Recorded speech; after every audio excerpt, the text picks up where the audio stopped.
Olá, olá, tudo bem? Muitíssimo obrigado aí pela sua audiência. Esse é o canal Respostas. Se você não se inscreveu ainda, por favor, se inscreva, ative o sininho, compartilhe aí. A gente tem vários vídeos aqui com muitos assuntos interessantes. E mais uma vez estamos aqui, nessa missão de buscar sempre respostas, né? Com o meu amigo Guilherme Alves. O Guilherme Alves é hipnoterapeuta, terapeuta já que eu conheço há mais de 10 anos. Eu não vou me estender aqui sobre quem é o Guilherme, eu vou deixar um link aqui com o perfil dele para quem quiser saber, e vamos direto ao assunto. Porque se eu começar aqui a falar dele, falar como eu conheci, o que vai acontecer? Lá no comentário vai aparecer alguém assim, o vídeo começa em 18 minutos e 36 segundos, Sempre porque tem ninguém isso. gosta de ficar escutando o que não é relacionado ao assunto. E aí muitas pessoas sempre me perguntaram sobre um tema específico, e aí eu decidi fazer esse vídeo com o Guilherme, porque é uma pessoa que conhece profundamente o tema, né, e tem experiência aí de muitos anos, né, experiência pessoal e experiência também no aspecto coletivo, e é por aqui que a gente vai seguir aí buscando as respostas. Tá pronto? Perfeito, vamos Aqui não lá. tem, não tem roteiro, não tem script, aqui vai no flow mesmo, né? E aí, vamos lá, né? Vocês já viram aí o título do vídeo, né? Já deve ter uma ideia do que a gente vai falar aqui. E a ideia do canal Respostas não é ficar a favor, não é ficar contra, não é encorajar ninguém a fazer nada, não é também desencorajar ninguém a fazer nada, é buscar respostas e cada um dentro da sua percepção, né, do seu conhecimento. Entender É, como que essas respostas o orientam ali internamente, exatamente, né? porque no final das contas eu acredito que a decisão final de cada atitude que a gente toma na vida é nossa. Ninguém Perfeito. toma a decisão, né? Mas vamos lá. Gui, eu queria saber de você, porque você tem um instituto, né, já há muitos anos, né, que faz consagração da ayahuasca e você pessoalmente também já faz há bastante tempo, né? Quantos anos já que você consagra a Já ayahuasca? desde 2008, desde 2008, né? 2008, Então, na verdade, ali essa caminhada de 18 anos, 18 anos. Legal, praticamente, legal. né? E o que eu vejo muito sobre a ayahuasca, muitas pessoas têm dúvidas, né? Até, e principalmente quem nunca consagrou, né? E muitas pessoas se baseiam na experiência do outro. Algumas pessoas têm algumas opiniões formadas sem nem mesmo ter participado do processo, né? Exato. E aí eu te pergunto, o que que é a ayahuasca? Tá, vamos lá. Quando a gente fala, né, da ayahuasca, a gente está falando de uma bebida que, basicamente, é a junção de um cipó com uma folha, né? Do cipó de mariri com a folha de chacrona.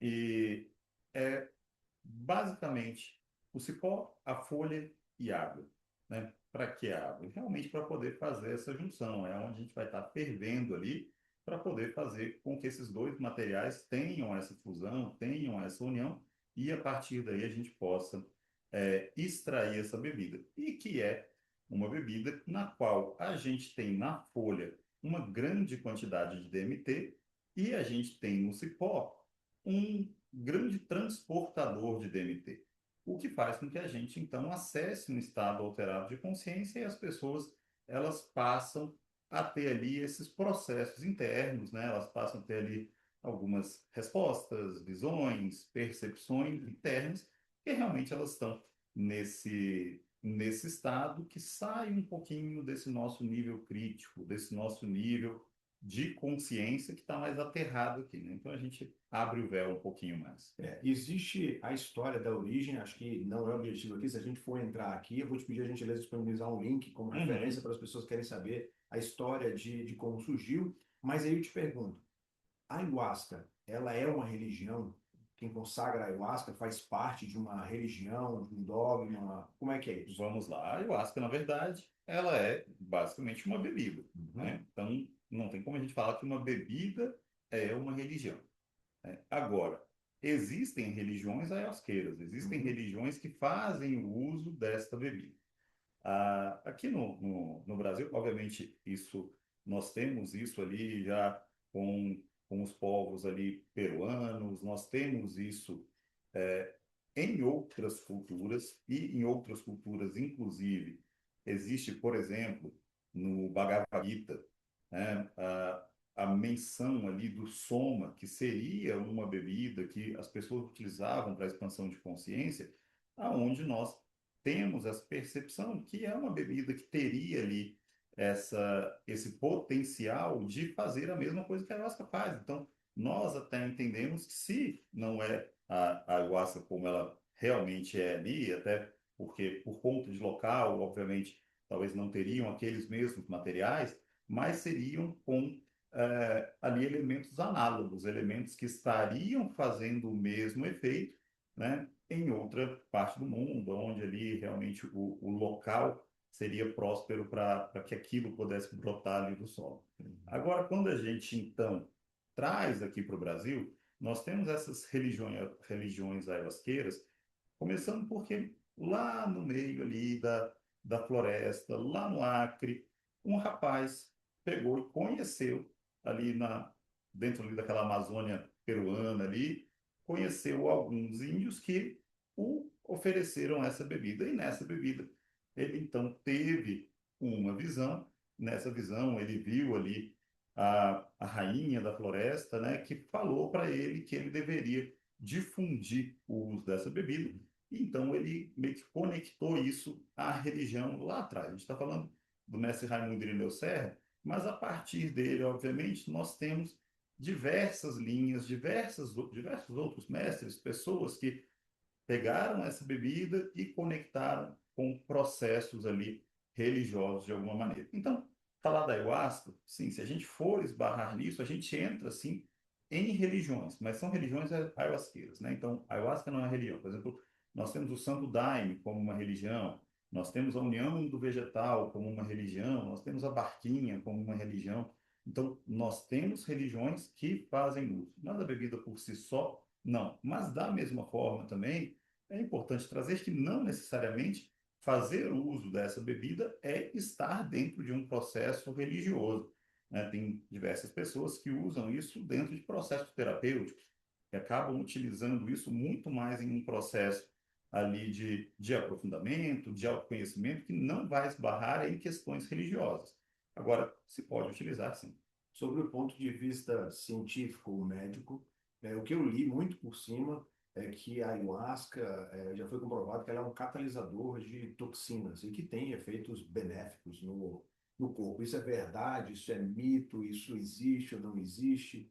Vamos lá, nós temos efeitos benéficos, obviamente, mas nem tudo são essas mil maravilhas aí. Uhum. Então, a gente fala que a ayahuasca é para todos, mas que nem todo mundo é para ayahuasca, né? Então, vamos pegar, por exemplo, pessoas com transtornos mentais severos, pessoas ali com esquizofrenia, bipolaridade, pessoas ali que vão estar, por exemplo, num borderline. São pessoas que a gente não recomenda o uso dessa bebida. É uma bebida que pode trazer um comportamento dissociativo, que pode trazer ali um pico emocional que talvez não seja o ideal, não seja o interessante para essas pessoas, né? Então, não é algo que é para todo mundo. Vamos falar assim, só faz bem? Não, não faz bem. Vai fazer bem para muitas pessoas, para algumas a gente entende que não faz. Além disso, a ayahuasca ela não combina com certas medicações,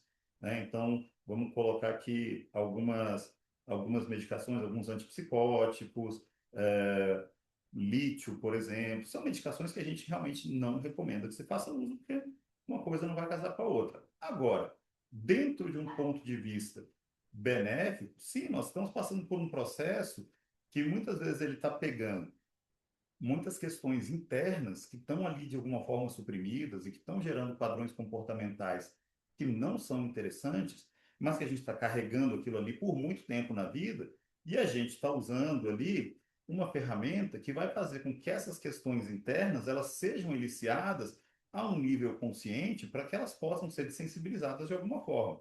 Então, é algo muito como um grande processo de terapia aonde o terapeuta está utilizando as ferramentas dele, seja a hipnoterapia, seja a cognitivo-comportamental, seja qual for, ele está utilizando ferramentas para poder identificar questões internas que geram padrões não desejados, levar para um nível de percepção consciente para que aquilo seja trabalhado. Então, a ayahuasca, por si só, ela consegue fazer isso de uma forma muito espontânea, né? E muitas vezes ali, muitos trabalhos que estão com a música muito ligados, ainda acabam fazendo com que a música e as mensagens das músicas acabem funcionando quase como um terapeuta ali do lado, né? Dando orientações, dando caminhos, dando conforto, dando acolhimento. Então, dentro de um ponto de vista terapêutico, é excelente. E, obviamente, se eu estou resolvendo essa pessoa terapeuticamente, ela já está tendo diversos benefícios com isso.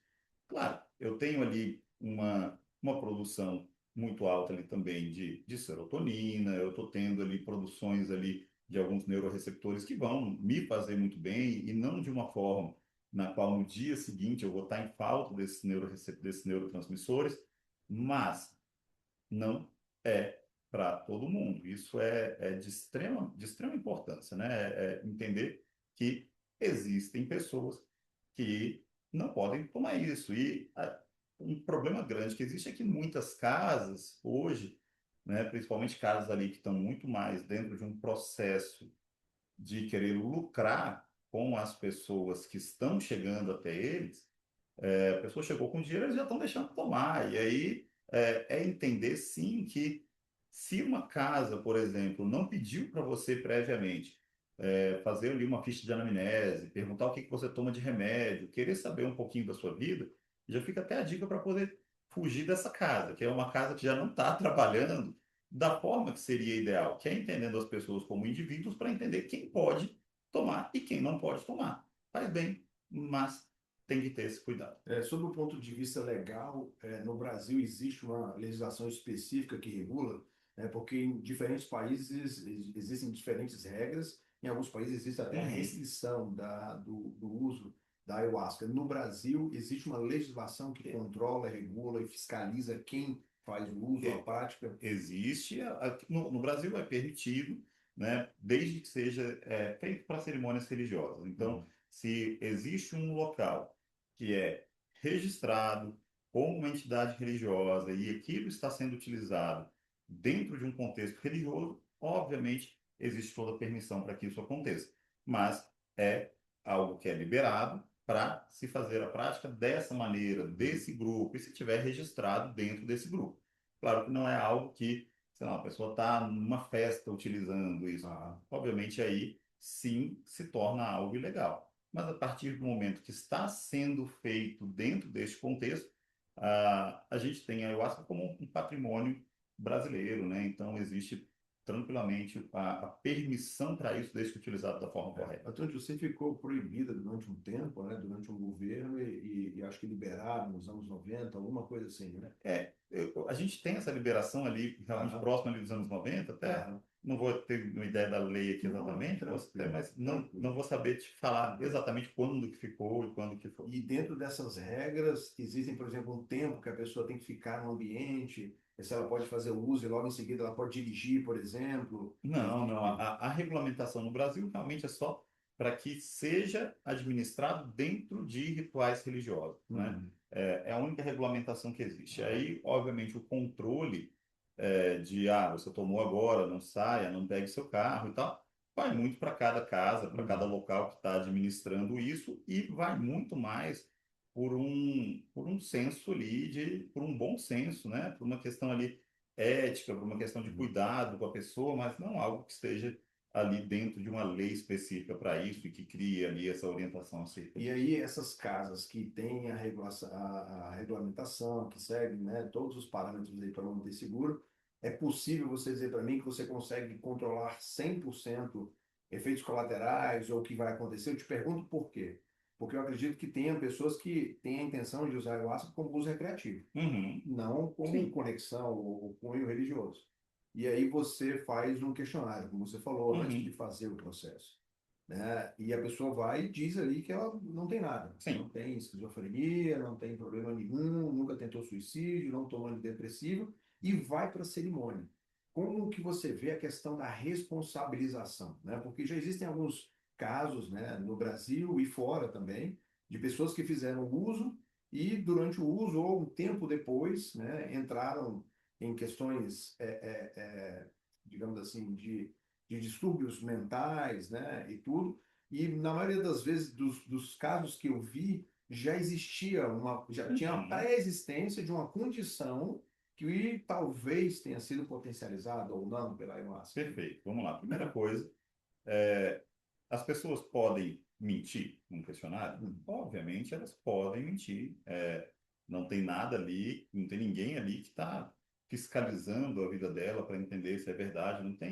Não tem como a gente fazer isso, né? Mas, obviamente, na anamnese tem um termo ali para ela assinar de que todas as informações que ela está colocando ali são verídicas e tal. Então, é uma forma também de resguardar o local que está, de alguma forma, realizando essa cerimônia, que está fazendo com que o processo aconteça. Então, vira muito mais uma forma de resguardar o local, porque realmente não tem como a gente está investigando essa vida pregressa da pessoa. Uhum. Mas o grande problema é que muitos locais não fazem esses questionários, né? Então, muitas vezes são pessoas pessoas que acabam tendo esses problemas, muitas vezes são pessoas que elas não foram nem orientadas de uma forma correta e de alguma forma ali dito para elas que elas não poderiam ali fazer aquilo tomando aquela medicação ou que elas dentro daquela condição psicológica dela não seria recomendado que fizesse, né? Também é importante entender que, por mais que uma pessoa esteja bem, claro, ali a primeira toma, aquela primeira dose, o ideal é que se administre uma dose muito baixinha, até para você ir entendendo como que a pessoa vai reagir àquilo e para que a pessoa também possa entender como que ela vai reagir àquilo. E tem casas que não fazem essa primeira toma de pessoas que estão ali pela primeira vez, realmente como esse momento de análise, mas que já enche um copo ali e fala, né, tenha seu processo. Então, ter este cuidado com uma pessoa que está indo de primeira vez, até para ela entender, e não entender só dentro de um contexto psicológico ali mesmo, né? Mas também dentro de um contexto fisiológico.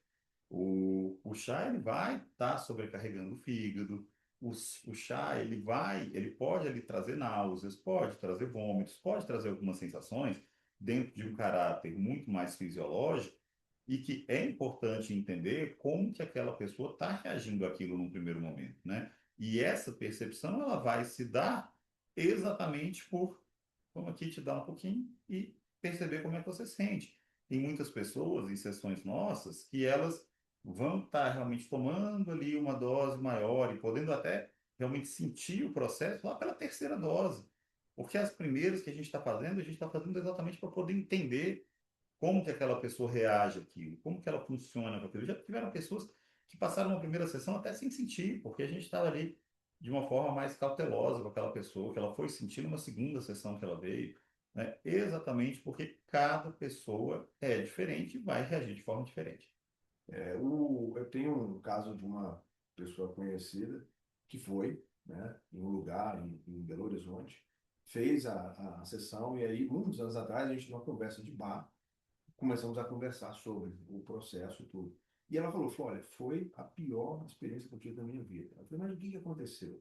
Ela falou, não, eu tomei e veio uma sensação de que eu achei que eu ia morrer, né? Porque falaram para mim que era vindo dos mortos, né? E eu tive uma sensação de que eu ia morrer, né? E eu fiz na roupa, né? Evacuei na roupa e foi horrível e eu vi muita coisa errada e muita coisa feia e eu não recomendo para ninguém, né?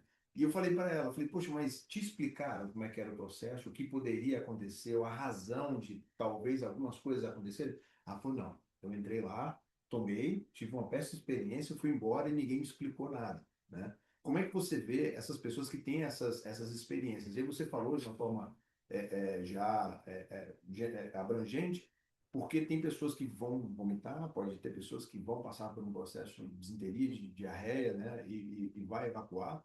Isso dentro do processo da consagração, isso significa o quê? Tá, vamos lá. Primeira coisa, você pode tanto estar passando mal ali, porque de alguma forma o seu corpo não está reagindo bem àquilo. Vamos entender que é ali um agente externo que você está colocando dentro, que pode não existir uma reação ali dentro de um contexto fisiológico mesmo, como pode ser algo que está dentro do que dentro da psicologia é chamado de aberração, Uhum. né? A aberração dentro da psicologia é entendida exatamente como aquela grande alta emocional, como se um nível emocional tivesse tão alto, tão forte, que ele precisa ser externalizado. E essa externalização se dá de forma física.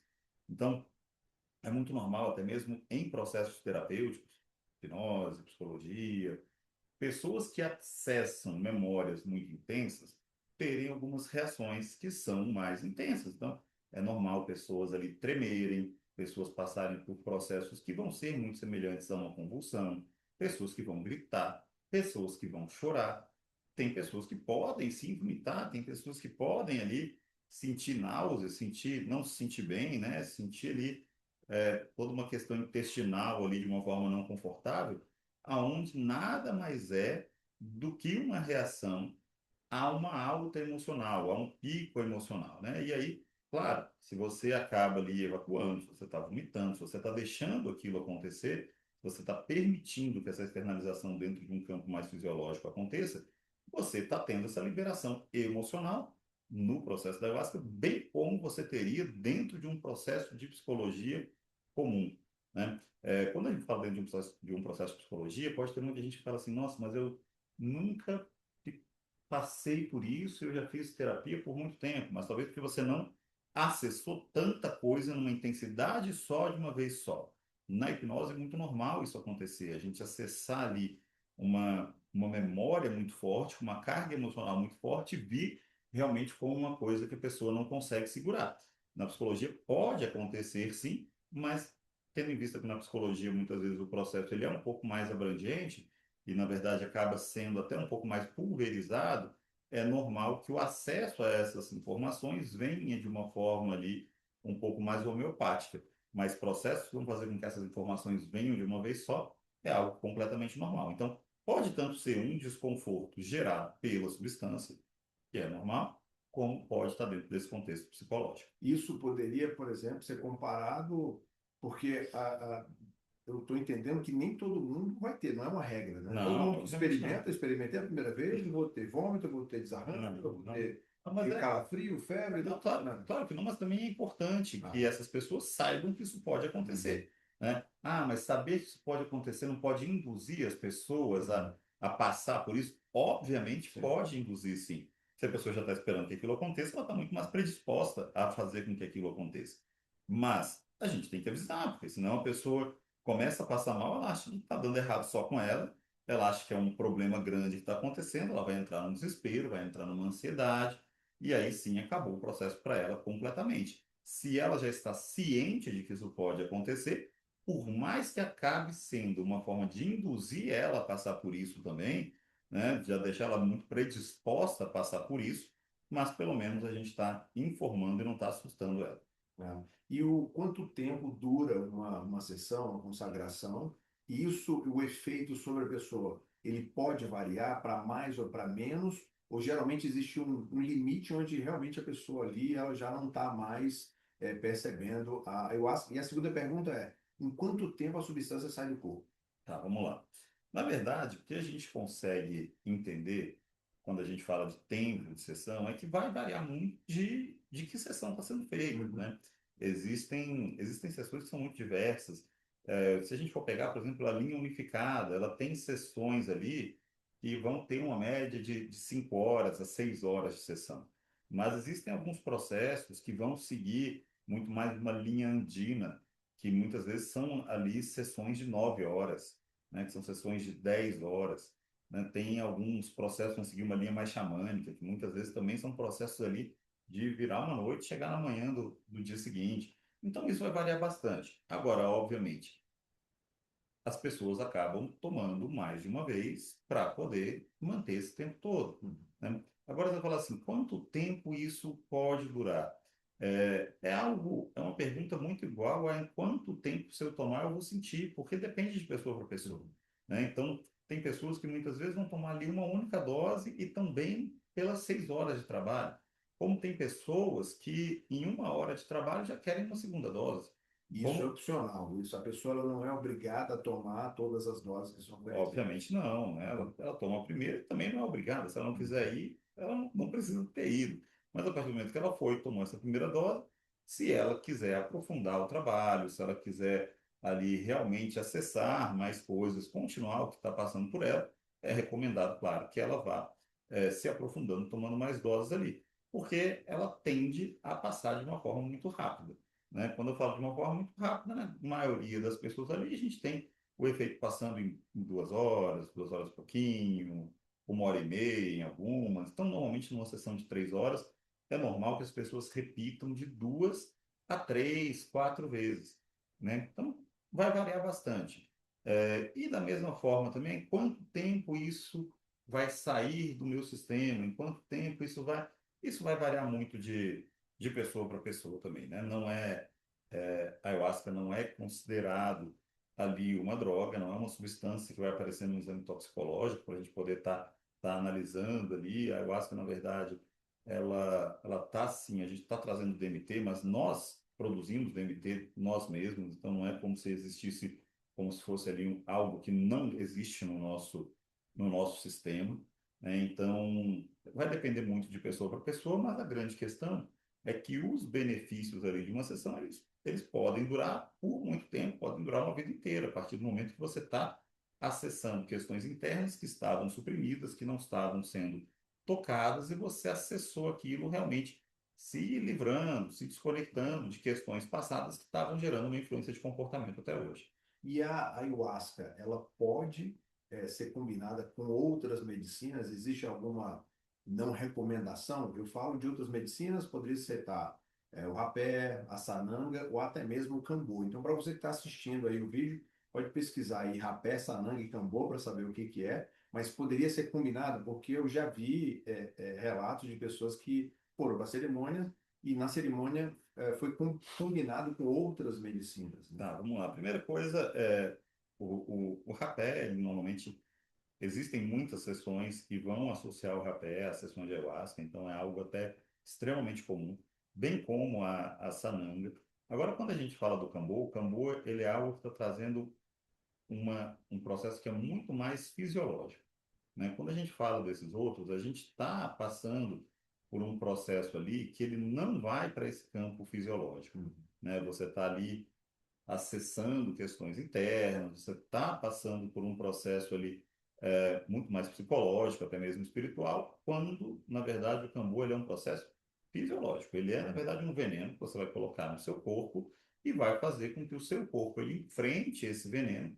E, ao enfrentar esse veneno, ele está aumentando ali todos os níveis de defesa, ele está aumentando todo o sistema imunológico para dar conta daquele veneno que daqui a pouquinho vai se dissipar e você mantém tudo que foi produzido para enfrentar ele dentro de você.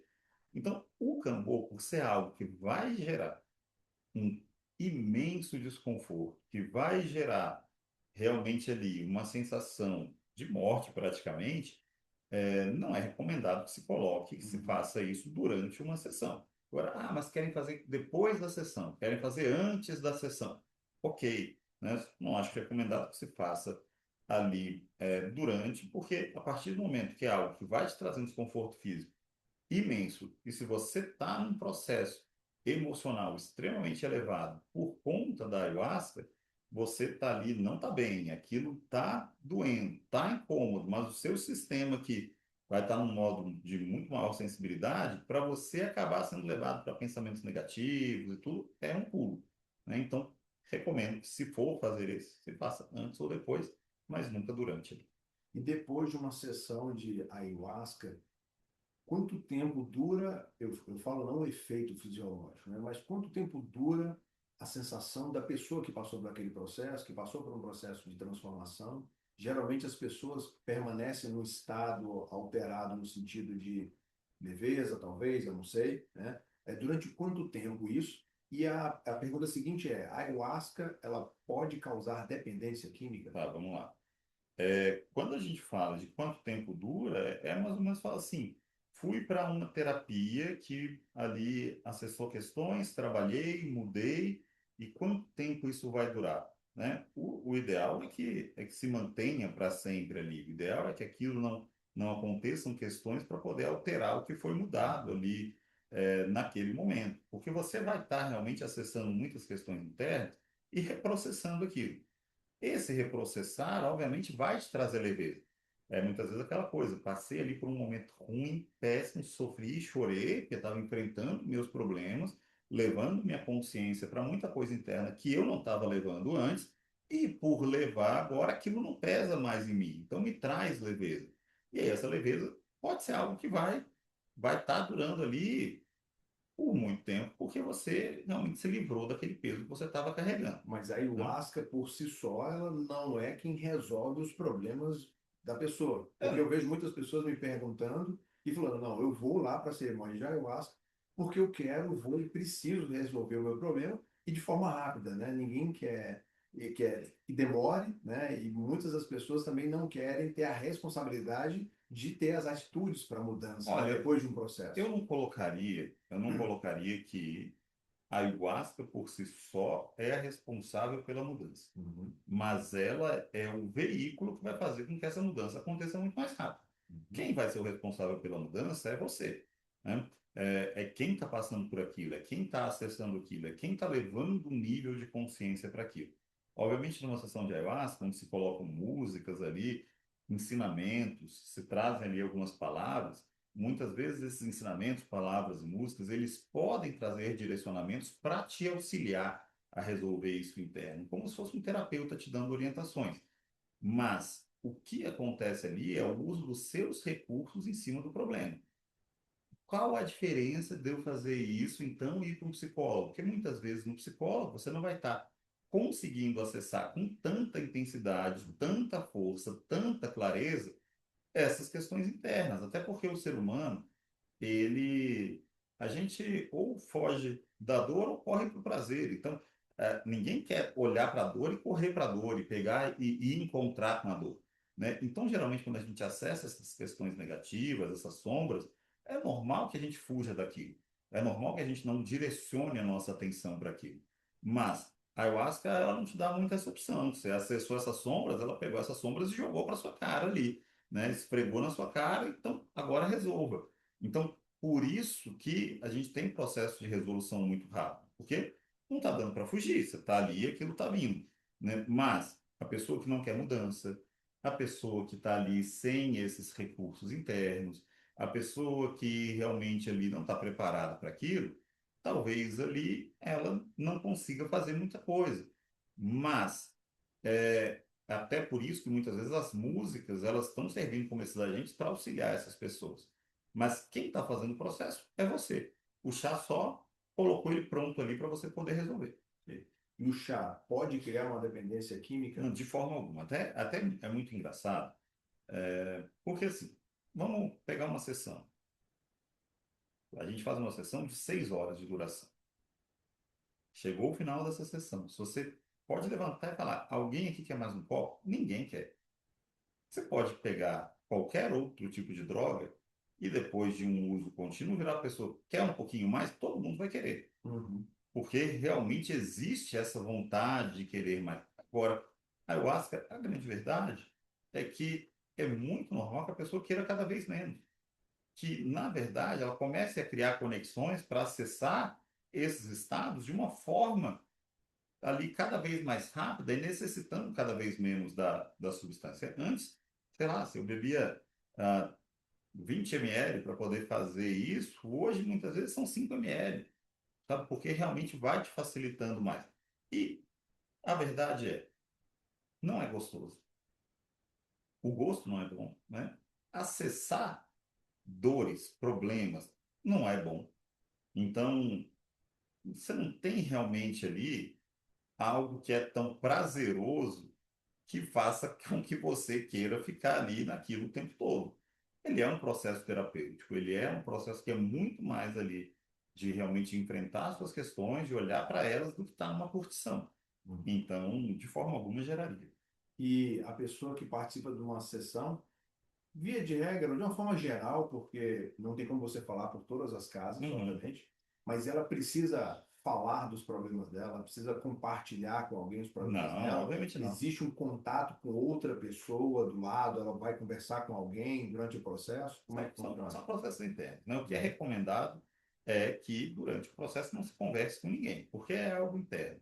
Se você está conversando com pessoas, você está muitas vezes ali deixando, tá olhando para você para estar ali querendo fofocar, querendo papear, querendo levar para um outro contexto. Uhum. Mas se você está ali no seu cantinho, de olhos fechados, você está olhando para você, que é exatamente o que a gente espera que seja feito. Mas, fala assim, eu preciso chegar para o dirigente da casa ou para pessoas da casa e expor meus problemas, expor minhas dores. De forma alguma. Da mesma forma que o processo é interno com você, ali, guarde isso para você e se resolva. Ah, mas gostaria ali de uma orientação, queria partilhar com alguém, queria conversar. Ótimo, se você então se identificou com alguém, se sente confortável, faça isso, chama alguém para. Podia te contar uma coisa? Após o trabalho, obviamente, né? Ou antes do trabalho começar, para você poder ali talvez ter uma outra opinião e tudo, sem problema nenhum. Mas é entender que o processo ele é um processo individual, ele é um processo interno e é um processo individual. Eu acredito muito que, independente da vontade que está tendo de fazer ou não, de tomar decisão ou não, eu sempre acho que é importante você buscar informação, né? Em 2012, uma pessoa me convidou para consagrar e eu não tinha nunca feito, né? E aí essa pessoa falou, né? Ele até desencarnou e ele falou, olha, eu vou te levar para uma cerimônia que eu faço, né? Junto com a minha namorada e com a mãe dela e tudo e tal. Eu falei, cara, eu não vou fazer. Ele falou, mas por quê? Eu falei, não, não, não. Eu conheço histórias aí de pessoas que colocam droga ilícita, né? Substância, né? Um pozinho branco aí, para viciar as pessoas, para as pessoas quererem fazer mais e mais e mais. E aí, na época, ele falou, ó, a gente lá não cobra, né? A gente aceita a doação. E todas as vezes que eu pego a ayahuasca, eu faço exame toxicológico para me certificar de que realmente não tem droga. Então, ele era militar e tudo. Mas é interessante porque eu tinha uma informação sem nem ter buscado. Foi alguém que falou, que alguém que me falou, e eu falei, pô, eu não vou Sim. porque alguém me falou que isso acontece. Isso pode acontecer eventualmente com casas ou pessoas mal intencionadas. Sim, mas da mesma forma, assim, a gente fala assim, alguém pode fazer? Ah, se eu quiser abrir aqui em casa e colocar, eu posso fazer, nada me impede. Hum, Obviamente existe um cuidado com os outros, um bom senso em entender o que é certo, o que é errado, né? Trazer ali a sacralidade para essa bebida, querer realmente não alterar ela, mas, obviamente, nada impede uma pessoa mal intencionada de fazer isso. Agora, não entendo o porquê faria, uhum. sabe? Até porque vamos colocar assim, poderia gerar um processo de vício? Também não poderia, no máximo ali, poderia constar no exame toxicológico se uma Ah, pessoa fizer isso. Mas trazer um vício por causa disso eu acho muito difícil também. Porque, mais uma vez, é um processo onde você está acessando questões internas de uma forma muito forte e que de forma alguma é gostoso. Porque olhar para a dor, olhar para o problema, olhar para as sombras é. nunca foi gostoso, né?